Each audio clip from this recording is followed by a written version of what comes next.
हमारे यूनियन की तरफ से तैयार है। अगर हमारा కార్మికుల ఐక్యత ఏహెచ్ఎల్కి వెంటనే ప్రమోషన్ ఇవ్వాలి,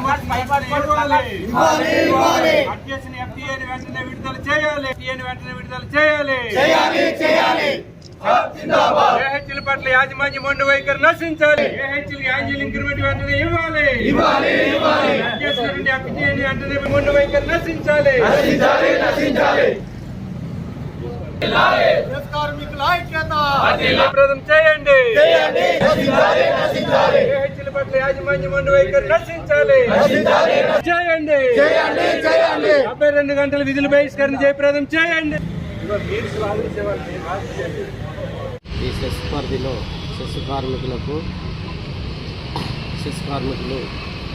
72 గంటల విధుల బహిష్కరణ ప్రోగ్రాం చేస్తూ ఉన్నాం.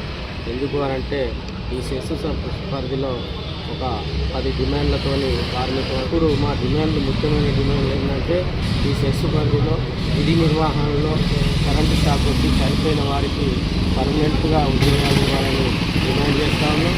దాంతో పాటుగా ఎఫ్టీఏ ట్రావెలింగ్ అలవెన్స్ అనేది ఒక్కొక్క హెల్పరు, ఒక్కొక్క లైన్లలో లైన్ ఇన్స్పెక్టర్లు 3 ఊర్లు 4 ఊర్లు తిరుగుతూ ఉన్నారు కాబట్టి వాళ్ళకు రూల్ ప్రకారం ఎఫ్టీఏ ఇవ్వాలి.